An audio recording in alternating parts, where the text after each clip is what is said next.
Tani Vlog Channel.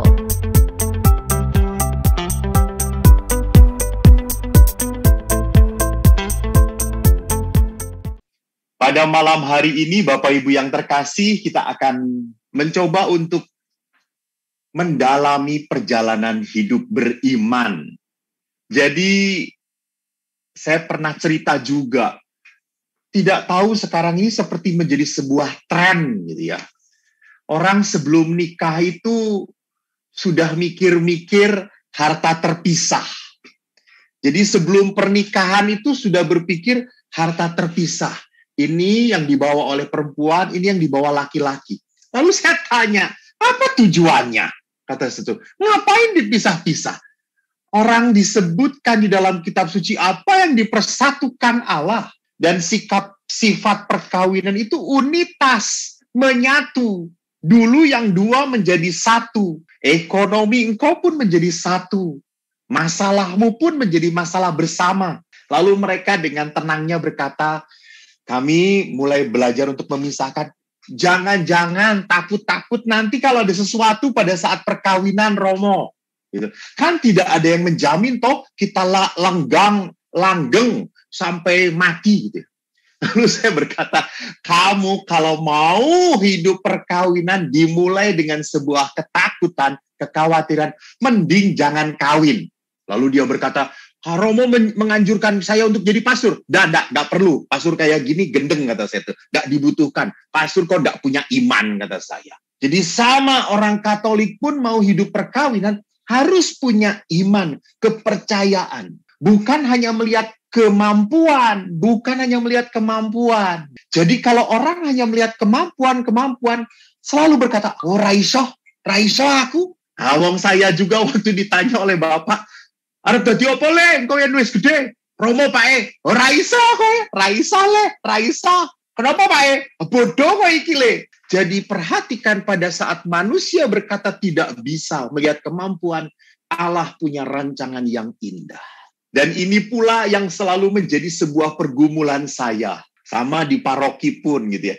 Kalau di paroki itu kalau pemilihan ketua lingkungan, hampir banyak para umat-umat itu, jangan saya Romo, saya masih senang berdosa Romo. Lalu saya ngomong, emangnya saya nggak senang berdosa? Saya juga senang berdosa, kata saya itu. Jadi masalahnya bukan saya masih senang berdosa atau tidak. Mau atau tidak, wes nggak penyu banyak cincong. Jadi kalau dipanggil oleh Tuhan itu sudah tidak bisa banyak cincong. Nanti juga kita sama, akan dipanggil oleh Tuhan. Wes, kowe menghadap saya, mati. Nggak bisa kita tawar-menawar. Tuhan kalau bisa 1 tahun lagi ya, 1 tahun lagi. Saya mau bertobat, saya akan melayani Tuhan. Ora, wengi iki gitu ya. Jadi dengan Allah itu tidak bisa cincong. Saya memperlihatkan permenungan saya dimulai dari apa? Dari kata-kata Yesus yang membuat kontroversial. Jadi Yesus itu pernah membuat sebuah kalimat yang kontroversial yang membuat murid-muridnya kabur. Apa kalimat kontroversial? Itu tadi kutipan Yohanes 6:35, itu kutipan yang di atasnya. Kutipan lengkapnya ada di dalam Injil Yohanes bab 6, itu memang tentang roti hidup. Saudaraku yang terkasih, ini pernyataan yang amat sangat di luar jalur konteks pemikiran Yahudi, pemikiran bangsa Israel pada saat itu. Tidak mungkin manusia itu bisa makan daging manusia. Orang bagi Israel itu daging itu kan ada yang halal dan haram, semuanya ada aturannya. Bahkan mereka tidak pernah boleh minum darah. Yesus mengatakan, minumlah, inilah darahku. Ini amat sangat merusak tatanan pola pikir mereka. Maka reaksinya apa? Reaksinya jelas sekali di ayat berikut. Lihat, dikatakan oleh Yohanes, perkataan ini keras. Siapa yang sanggup mendengarnya? Maka banyak dari mereka mengundurkan diri dan tidak lagi mengikuti Yesus. Dan yang menarik bagi saya adalah Yesus pun bertanya kepada para rasul. Ingat, saya selalu mengatakan di dalam Injil selalu ada murid, ada rasul. Murid itu banyak, rasul itu selalu tetap 12. Lalu Yesus bertanya, kepada Petrus. Dan apa jawaban Petrus? Tuhan, kepada siapa kami akan pergi? Perkataanmu adalah perkataan hidup yang kekal. Dan kami telah percaya dan tahu bahwa Engkau adalah yang kudus dari Allah. Saya bertanya-tanya, apakah sebetulnya Petrus ngerti nggak apa yang dikatakan oleh Yesus bahwa engkau akan makan dagingku dan minum darahku? Menurut saya, Rasul Petrus pun tidak mengerti apa-apa. Dia tidak paham tentang kata-kata Yesus. Tetapi Petrus apa? Ia menerima otoritas perkataan Yesus. Ini yang penting sekali. Jadi rupanya untuk beriman dengan Tuhan itu bukan masalah mengerti. Bukan. Allah seringkali tidak bisa kita mengerti. Karya Tuhan seringkali di luar nalar kita. Rancangan Allah adalah rancangan yang tidak bisa kita pahami 100%. Enggak. Maka sejarah hidup manusia pun adalah sejarah misteri dengan Tuhan. Tidak ada sesuatu yang pasti di dalam sejarah kehidupan manusia. Maka Petrus pun sama, di dalam ketidakmengertian, Petrus menerima otoritas kata-kata Yesus. Dia percaya pada kuasa Yesus. Maka apa? Petrus berkata, perkataanmu adalah hidup yang kekal. Ini yang perlu kita sadari, bahwa seringkali kita gagal mengimani Tuhan. Karena apa? Karena selalu menuntut ingin bisa dimengerti. Kita selalu ingin tahu apa sih yang direncanakan Tuhan untuk hidup saya. Ada beberapa anak remaja yang mengeluh kepada saya, Romo, berkali-kali saya pacaran. Lo kok enggak pernah ketemu yang serak gitu, Romo. Selalu aja ada yang membuat saya tidak nyaman, tidak enak, tidak pas. Kapan saya bertemunya, Romo? Gitu. Sedangkan usia makin menjadi tua. Jadi istilahnya akhirnya karena kamu terlalu banyak milih, kamu ingin mencari yang paling hebat, malah dapat yang sisa gitu ya akhirnya. Yang tidak membuat nyaman dalam hidup Anda. Jadi di sini diperlihatkan bahwa manusia selalu akan gagal kalau mengimani Tuhan identik dengan apa? Mengerti Tuhan. Tidak bisa.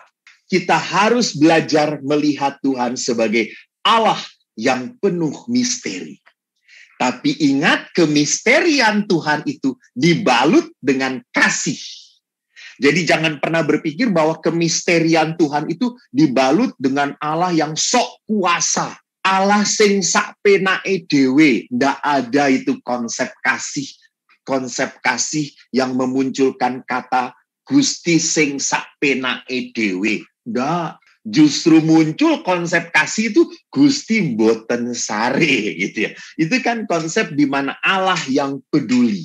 Dan rupanya waktu saya mencoba untuk melihat-lihat khotbahnya Bapak Paus Fransiskus, Bapak Paus Fransiskus pun pernah berkhotbah di tahun 2013 tentang apa? Semoga orang Katolik ini adalah orang-orang yang tidak melarikan diri dari salib. Jadi khotbah Paus Fransiskus itu terjadi di hari Sabtu pagi di Kapel Domus Sancte Marthe di Vatikan. Temanya adalah apa? Kita membutuhkan supaya rahmat itu pertolongan Tuhan. Kita membutuhkan pertolongan Tuhan supaya tidak menjadi pribadi yang melarikan diri dari salib. Jadi ingat bahwa dalam perjalanan beriman para rasul pun kita tahu waktu Yesus berbicara dalam Injil Matius bab 17 ayat 22, anak manusia akan diserahkan ke dalam tangan manusia, lalu ia akan ditolak, dia akan disiksa, disalib, dan akhirnya mati disalib. Itu semua merusak sistem kepercayaan para rasul. Karena para rasul sudah siap untuk apa? Mencapai kemenangan dan kemuliaan bersama Yesus. Para rasul tidak pernah memikirkan adanya penderitaan untuk mengikuti Yesus. Maka pada saat Yesus berkata anak manusia akan diserahkan ke dalam tangan manusia untuk akhirnya menderita, para rasul tidak memahami maknanya. Maka para rasul tidak mau berpikir panjang, tidak mau memperpanjang, mempertanyakan lagi. Kenapa para rasul tidak mau mempertanyakan? Mereka takut pada salib. Maka Bapak Paulus pun mengatakan Petrus sendiri pun takut pada salib. Lihat, setelah Petrus mengatakan bahwa aku tidak akan menyangkal engkau, aku tidak akan menyangkal engkau, tidak mungkin, tidak mungkin. Tapi pada saat didesak oleh wanita, waktu melihat, bukankah engkau salah seorang dari murid itu? Apa kata Petrus? 3 kali Petrus menyangkal.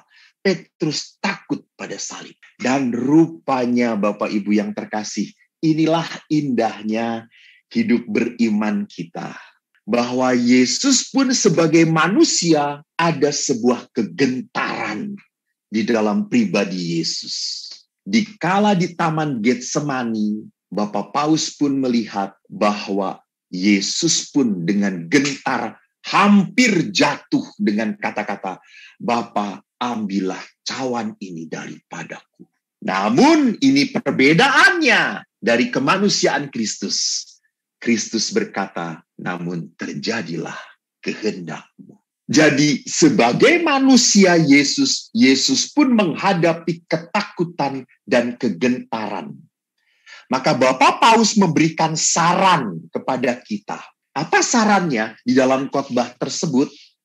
Mungkin kita pun berpikir seperti yang tadi saya katakan. Tuhan itu mau membawa hidup saya kemana? Tapi bagaimanapun juga, kita tidak pernah bisa menghindari salib.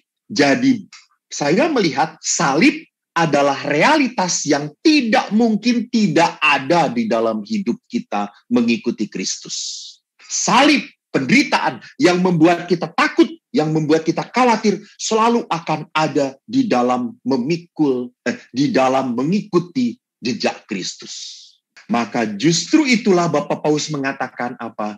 Kita harus mohon rahmat supaya tidak kabur dari salib. Sehingga apa? Karena kita sadar saliblah tempat kita bisa memperkembangkan iman kita. Maka kata-kata Yesus pun oleh Bapak Paus Fransiskus diingatkan. Jadi salib itu adalah sebuah realitas apa? Realitas di mana kita dibawa ke tempat yang saya rasa, saya pikir tempat yang tidak membuat saya nyaman. Saya jadi ingat sekali dengan sebuah kidung. Sangat menenteramkan hati saya. Jadi perhatikan di sini bahwa banyak hal dalam kehidupan yang tidak kita mengerti. Saya tidak tahu Tuhan itu merancangkan apa dengan penyakit saya ini. Saya beberapa kali bercerita mempunyai seorang murid, bekas murid yang cukup dekat dengan saya, masih muda, kena kanker. Dia sudah kena kanker, dia tidak mempunyai keturunan, dia seorang ibu yang ingin membahagiakan suaminya. Pengalaman dia tidak punya keturunan, pengalaman dia berpenyakit kanker membuat dia semakin terpukul. Dan semakin bertanya-tanya, apakah Tuhan itu mencintai saya? Apakah Tuhan itu peduli pada saya atau tidak? Apa maunya Tuhan dengan setiap penderitaan? Saya punya mimpi dulu itu menikah dengan seseorang yang sungguh saya sayangi. Saya ingin dekat dengan dia. Dan saya punya pikiran saya ingin membahagiakan dia dengan keturunan. Kami sudah diperiksa dan kami normal. Tidak ada apa-apa. Tidak ada yang menghalangi kita. Saya setia, dia pun setia. Tapi kenapa kok saya harus menerima kenyataan ini? Maka menyedihkan, seringkali ada saudara-saudara yang mengatakan, sudahlah sabar, Tuhan sedang menguji kamu. Mungkin orang begitu mudahnya memberikan penghiburan, tetapi bagi orang yang tertekannya, bagi orang yang sedang terjepit oleh permasalahan, oleh ketakutan, dia tidak akan terlalu mudah untuk melihat bahwa ini rancangan kasih Tuhan. Maka mari kita memahami karya Tuhan dengan apa? Dengan iman. Apa itu iman? Iman adalah dasar dari segala sesuatu yang kita harapkan dan bukti dari segala sesuatu yang tidak kita lihat. Jadi di sini menariknya bahwa iman itu bukan sesuatu yang membuat kita percaya karena kita sudah melihat, karena kita sudah melihat buktinya, karena kita sudah melihat tanda-tandanya. Bukan. Maka Rasul Paulus, saya masih ingat menulis surat kepada jemaat di Korintus, we walk by faith, not by sight. Gitu ya. Paulus berkata, saya berjalan bukan karena tanda-tanda, tapi saya berjalan karena iman. Ini yang seringkali membuat saya prihatin. Prihatinnya kenapa? Seringkali umat Katolik itu senang sekali melihat kesaksian-kesaksian yang sensasional gitu. Ada saudara kita Romo bertobat, dia baru bertobat, dia baru bertemu Tuhan. Dia memberikan kesaksian bahwa Yesus itu ada, bahwa Yesus itu sungguh baik. Kenapa orang-orang yang sensasional kayak gitu didengarkan? Sedangkan yang para Romo, yang belajar mengimani Tuhan, begitu pelan-pelan, susah, bahkan sekolah, didengerin malah sambil ngantuk-ngantuk. Kurang ajar sekali di umat Katolik itu, gitu ya. Jadi sedangkan khotbah kesaksian yang sensasional, didelok, ketawa, wah tepuk tangan, hidup Yesus, hidup Yesus. Sedangkan kalau pastor khotbah, udah belajarnya susah, diunek-unek, gitu ya. Koyong ngene kok khotbah, iki si pengantar tidur gitu ya. Jadi perhatikan di sini kita lebih menyenangi iman yang bombastis, iman yang bombastis. Kita baru terketuk, baru menyadari ini iman kalau ada orang yang mati dibangkitkan, ada orang yang lumpuh langsung bisa berjalan, ada orang yang sakit langsung disembuh. Kita tidak pernah mau tahu bahwa Tuhan itu memulihkan kita seringkali dengan jalan apa? Dengan jalan sesuai dengan perjalanan hidup manusia. Dengan proses perlahan-lahan. Kenapa manusia senang sensasional? Kenapa manusia senang bombastis? Karena manusia adalah manusia yang berciri khas tidak mudah sabaran. Tidak mudah sabar. Maka dalam hidup beriman pun kita lebih senangnya yang cepat, yang instan, yang jeder. Koyong ngono, edan gitu ya. Dia dari punya 3 istri jadi Katolik, langsung mau jadi Romo. Wah, coba langsung ditabiskan. Pasti dia laku kalau jadi Romo. Enak, yang ngono yo aku arep, yo aku gelem to yo, gitu ya. Kalau bisa seperti itu, gitu ya. Jadi perhatikan di sini, iman itu adalah sesuatu yang berdasar dari segala sesuatu yang dilihat dan bukti dari segala sesuatu yang tidak kelihatan. Walaupun tidak kelihatan ada tanda-tanda, walaupun tidak kelihatan ada kemungkinan, tapi saya percaya bahwa Tuhan akan bekerja di dalam hidup saya. Itu iman. Dan ingat, Paulus mengingatkan kita semua bahwa iman itu bukan produk kita. Bukan. Iman itu tidak bisa dipaksakan oleh kita, diperas-peras supaya saya beriman. Dan. Paulus mengatakan, kasih karunia kamu diselamatkan oleh iman. Sebab karena kasih karunia kamu diselamatkan oleh iman. Dan iman itu bukan hasil usahamu. Ingat itu. Iman itu pemberian Allah. Bapak Ibu masih ingat? Para rasul pun berkata kepada Yesus, Tuhan tambahkanlah imanku. Maka Bapak Ibu yang terkasih, ini harus menjadi doa kita. Tuhan tambahkanlah imanku.